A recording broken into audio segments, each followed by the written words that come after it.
दोस्तों आज हम पश्चिम बंगाल के चाय के बागान यानी कि दार्जिलिंग की बात करने जा रहे हैं।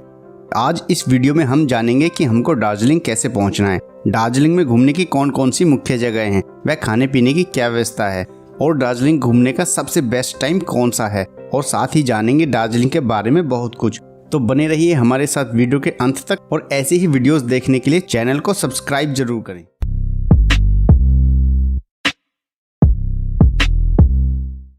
दार्जिलिंग पश्चिम बंगाल राज्य में स्थित है और ये बांग्लादेश, भूटान और नेपाल जैसे देशों से सटा हुआ है। दोस्तों दार्जिलिंग ब्रिटिशियर्स के समय से ही बहुत फेमस हिल स्टेशन रहा है। दार्जिलिंग अपनी दो चीजों के कारण भारत का सबसे फेमस टूरिस्ट प्लेस है। एक तो विश्व की सबसे ऊंची चोटी कही जाने वाली कंचनजंगा व्यू के लिए और दूसरा यहाँ के चाय के बागान के लिए। यहाँ बहुत ही बड़े स्केल पर चाय एक्सपोर्ट की जाती है।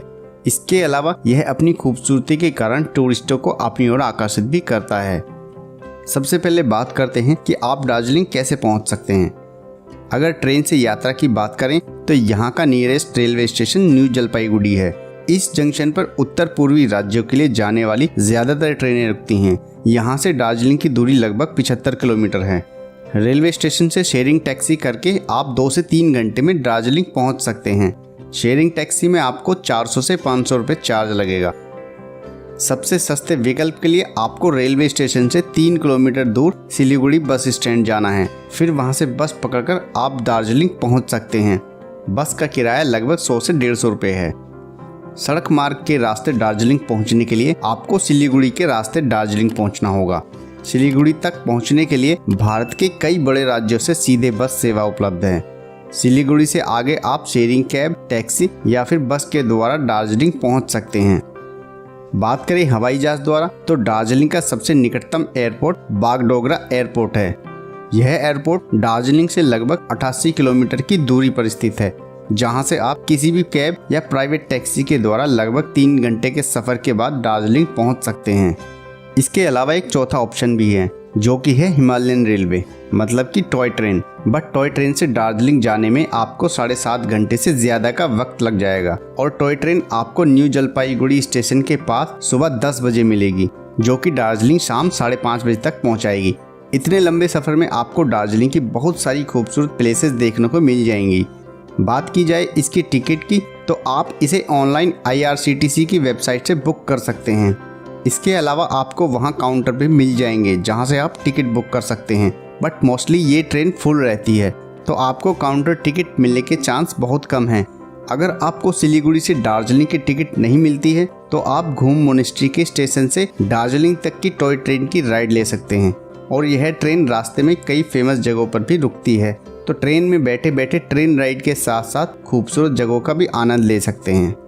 दोस्तों दार्जिलिंग पहुंचने के बाद सबसे पहले आपको होटल देखना है, तो यहाँ पर हम आपको बता दें कि आपको दार्जिलिंग में लो बजट से लेकर हाई बजट तक के होटल आराम से मिल जाएंगे, तो आप अपनी आवश्यकता और बजट के अनुसार अपना होटल का चुनाव कर सकते हैं। और बात करें रूम की कॉस्ट की तो यहाँ 650 रुपये से शुरू होकर आपको 4000 रुपये तक के होटल आराम से मिल जाएंगे। लेकिन दोस्तों एक चीज का आपको विशेष ध्यान रखना है कि आपको अपना होटल माल रोड या फिर गांधी रोड पर ही लेना है, क्योंकि यहाँ पर आपको बहुत सारे होटल्स के ऑप्शन तो मिल ही जाएंगे, साथ ही साथ आपको यहाँ ट्रांसपोर्ट व खाने पीने की भी फैसिलिटी मिल जाएगी।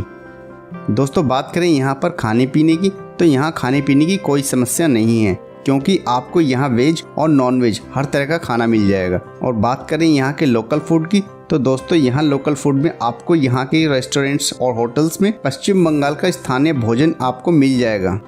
इसके अलावा देसी से लेकर विदेशी और फास्ट फूड खाना भी आप अपनी मेन्यू में रख सकते हैं। और रही खाने की कॉस्ट की बात तो 120 से लेकर 150 रुपये तक में आपको एक डिसेंट थाली यहाँ आसानी से मिल जाएगी। दोस्तों बात करते हैं यहाँ पर घूमने की, तो घूमने के लिए आपको यहाँ पर टैक्सी हायर करनी पड़ेगी, जो कि आपको घंटाघर में मिलेगी, जो कि मॉल रोड के पास में ही है।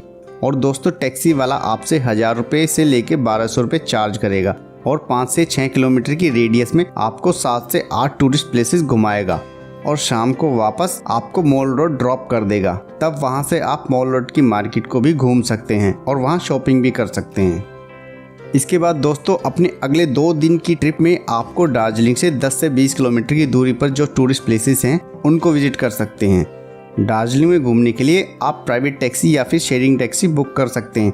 यहाँ पर एक बात आपको बता दें कि पूरे दार्जिलिंग टूर पर आप 2 से 3 दिनों के लिए पहले दिन ही टैक्सी बुक कर लें, जिससे आपको टैक्सी का सभी दिनों का किराया काफ़ी सस्ता पड़ जाएगा।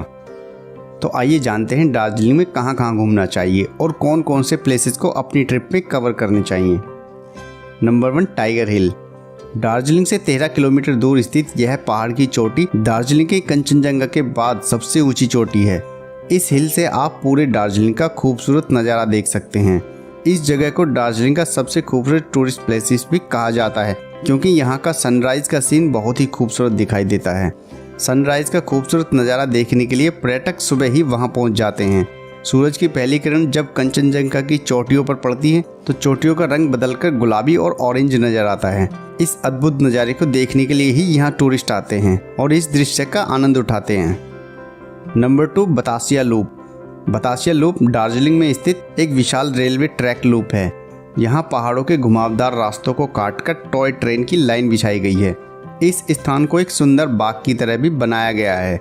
इसके बगीचे में पौधों की दुर्लभ प्रजातियां आपको देखने को मिल जाएंगी। बतासिया लूप के बीच में गोरखा सैनिकों की याद में बनाया गया गोरखा वार मेमोरियल है।